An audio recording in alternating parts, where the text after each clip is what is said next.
Touche pas, ça touche. Touche, ne touche pas. Qui suis-je? Les lèvres.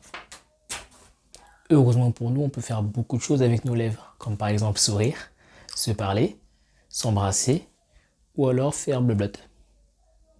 Oui, blabla. Dans cette vidéo, je sais que je vais beaucoup utiliser le terme baume à lèvres.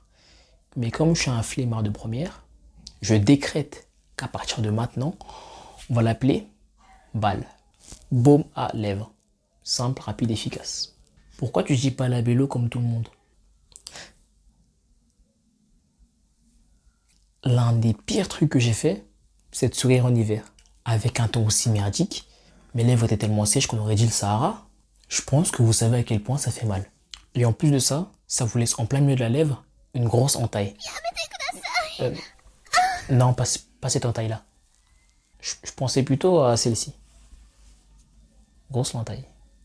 Pour éviter d'avoir les lèvres en sang chaque matin, j'ai dû malgré moi investir dans ça. C'est la marque de Labello que j'utilise.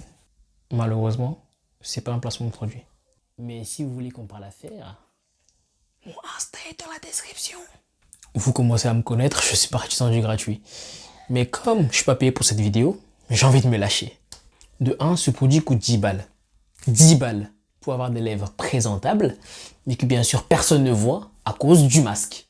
Quand j'ai vu que le prix d'un Labello moyen tournait autour des 1,90 €, j'espérais sincèrement, au fond de moi, qu'en prenant celui de 10 €, tu avais l'impression, ou même le sentiment, de te faire sucer par tes propres lèvres. J'ai fait quelques recherches et j'ai appris que le Labello existait maintenant depuis 113 ans. Inventé par Oscar Tropo. Inventé par Oscar, qu'il voulait qu'on ait des belles lèvres. Ce qui me choque, c'est que pendant un siècle, personne n'a pensé à redesigner un modèle pour homme. Parce qu'en soi, tu peux pas mettre ton Labello tout en étant viril. C'est mathématiquement impossible. Ça se voit que c'est inspiré du rouge à lèvres. Pour commencer, moi, je suis pas du tout viril. Alors quand je mets du Labello, c'est limite si je suis pas plus bonne que certaines meufs. Il y a beaucoup de gens qui utilisent leur salive plutôt qu'un Labello. Radin. Mais à chaque fois que je les vois faire, je me demande si je peux le faire sans passer pour un mec bizarre. Non mais sérieux, quand moi j'essaye, ça donne ça. Je sais pas si je suis perfectionniste de base, ou alors c'est parce que j'ai vu les 5 saisons des Reines de Shopping avec ma daronne. Mais quand je mets du Labello, j'ai tendance à bien en mettre dans les recoins. Le truc qui est chiant, c'est quand je prends des photos après avoir mis du Labello. Je renvoie tellement la lumière que mes photos ressemblent à ça.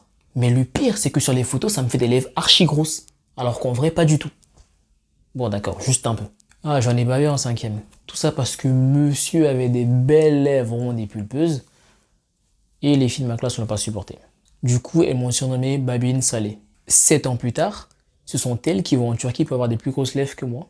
Voilà les gars, c'est tout pour cette vidéo, j'espère qu'elle vous aura plu. Je vous remercie d'être resté jusqu'à la fin, ça me fait archi plaisir. Merci à ceux qui s'abonnent, qui commentent et qui like mes vidéos tout simplement. Et nous on se dit à la prochaine pour une nouvelle vidéo.